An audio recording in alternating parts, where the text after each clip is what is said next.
Ever been caught off guard by a crisis and didn't know how to handle it? We've all been there, and it's not a pleasant feeling. But here's the thing. Every crisis, whether personal, financial or global, starts with a single step: recognition. A crisis is like a storm. It can come in all shapes and sizes, some with a gentle warning, others with the suddenness of a cloudburst. It might be a personal loss, a sudden job layoff, a financial setback, or even a global pandemic. Regardless of its form, a crisis is a significant disruption that requires us to adapt and change our normal way of living. Recognizing a crisis is crucial. It's like understanding that the dark clouds on the horizon mean a storm is coming. This recognition is not about panicking or getting overwhelmed, but rather about preparing. It's about knowing that the winds are about to change, and we need to adjust our sails accordingly. The importance of identifying the crisis cannot be overstressed. It allows us to understand the problem, assess its impact, and respond appropriately. It gives us the context we need to make informed decisions and take effective action. Without recognition, we are like a ship in a storm without a compass, tossed about by the waves without any direction. Recognizing a crisis also helps us to tap into our resilience and resourcefulness. It reminds us that we have faced challenges before, and that we have the strength and the skills to navigate through the storm. So, how do we recognize a crisis? It starts with awareness. Pay attention to the changes around you and within you. Listen to your feelings and instincts. They're often the first to sense that something is not right. Remember, the first step to overcoming a crisis is recognizing it. It's about understanding that the storm is coming and knowing that we have the ability to weather it. So the next time you see dark clouds on the horizon, don't panic. Instead, recognize the impending storm, adjust your sails, and prepare to navigate through the challenge. Because the journey through the storm is also a journey towards resilience and growth. When a crisis hits, emotions can run high. It's like finding oneself in the midst of a storm with waves of fear, anxiety, and uncertainty crashing all around. But just as a lighthouse guides ships safely through tumultuous seas, effective emotional management can navigate us through the darkest times of crisis. First and foremost, it's important to acknowledge our feelings. Ignoring or suppressing our emotions is like trying to hold a beach ball underwater. Eventually, it surfaces with a greater force. Instead, allow yourself to feel what you're feeling. It's okay to be scared, anxious, or upset. These are normal reactions to abnormal situations. Once we've acknowledged our feelings, we can start working on managing them. One effective way is through mindfulness, a practice that encourages us to stay present, to live in the moment.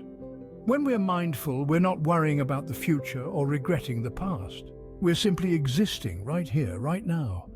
It's like pausing the world around us, giving us the time and space to breathe. And speaking of breathing, let's not forget about the power of breathing exercises. Something as simple as taking a deep, slow breath can do wonders for our emotional state. It signals our body to relax, to calm down. It's a way of telling ourselves, it's okay, I've got this. These strategies, however simple they may seem, require practice. They're like muscles that grow stronger the more we use them. So make it a habit to acknowledge your feelings, practice mindfulness, and perform breathing exercises. Remember, managing our emotions doesn't mean eliminating them.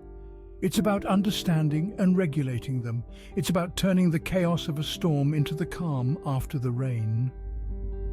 Stabilizing your emotional state is a vital part of surviving a crisis. It allows us to think clearly, make rational decisions, and ultimately navigate through the crisis towards recovery and resilience. Just like the lighthouse, our emotional management guides us safely through the storm, leading us towards brighter days ahead. You're not alone in this crisis. In the face of adversity, it's natural to feel isolated, as if the weight of the world rests solely on your shoulders. But remember, it's okay to lean on others. You're part of a community, part of a network of people who care about your well-being. Reaching out to these support networks is not an admission of defeat. Instead, it's a brave step towards resilience. Your friends, family, or even professional counselors and therapists can provide a listening ear, a comforting word, or a fresh perspective. They can be your sounding board, helping you express your thoughts and emotions, enabling you to see the bigger picture. Different perspectives can shed light on unseen angles or unthought of possibilities. They can help you navigate through the fog of crisis, helping you see the path ahead more clearly. You might feel like you're in an echo chamber, with your own thoughts bouncing back at you. But by seeking support, you invite other voices into this space, voices that can challenge your fears, validate your feelings, and inspire hope. Furthermore, support networks can provide resources. These can be tangible, like financial assistance or logistical help, or intangible, like knowledge, skills, or experiences. Perhaps someone in your network has faced a similar crisis before. Their experiences can guide you, their mistakes can teach you, and their success can inspire you.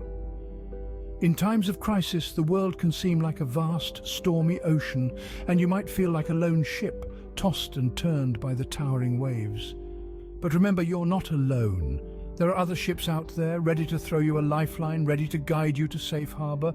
Don't hesitate to seek support. It is a strength, not a weakness. It's a testament to your resilience, your courage, and your wisdom.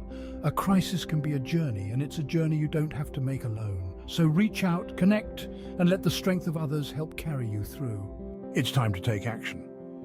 When faced with a crisis, it's crucial to transform concern into concrete steps. This is where the practical side of crisis management comes into play. It's about mapping out a plan, prioritizing tasks, and setting achievable goals. Firstly, let's look at the importance of creating a plan. A crisis often invokes feelings of chaos and uncertainty, but having a plan can help bring some order to the chaos. It's like having a roadmap through the storm. It helps you define what needs to be done and gives you a clear direction. But how do you create this plan? Start by identifying the key issues that need to be addressed. Then, brainstorm possible solutions or strategies. Evaluate each one and choose the most feasible options. This plan doesn't need to be perfect, and it certainly doesn't need to cover every possible scenario, but it should provide a clear path forward. Next, prioritize your tasks. When you're in the midst of a crisis, everything can seem urgent. But not all tasks are created equal. Some actions will have a greater impact than others. So, identify these high-priority tasks and focus your energy there. This will help you make the most of your time and resources. Lastly, set achievable goals. During a crisis, it's easy to get overwhelmed by the magnitude of the problem, but breaking it down into smaller, manageable goals can make it less daunting. These goals should be specific, measurable, achievable, relevant, and time-bound. What we often refer to as SMART goals. They keep you focused and provide a sense of accomplishment as you tick them off one by one.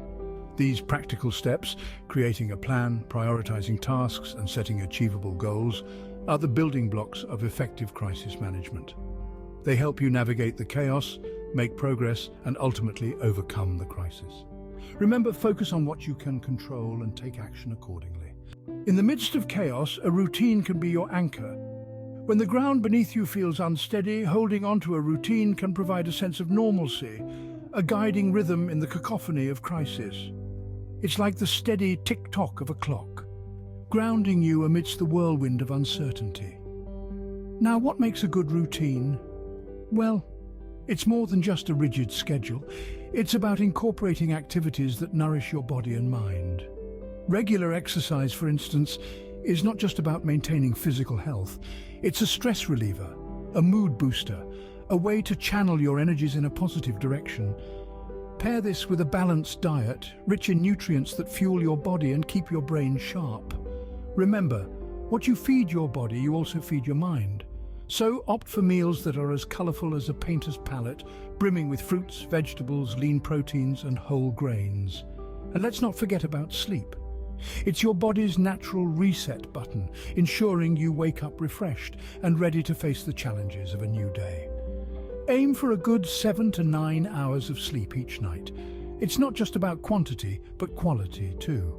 Create a sleep-friendly environment, free from distractions and disruptions. But a routine isn't just about maintaining normalcy, it's about creating an environment where you can learn and grow. Each crisis, as daunting as it may seem, is a learning opportunity. It's a chance to reflect, to reassess, to reinvent.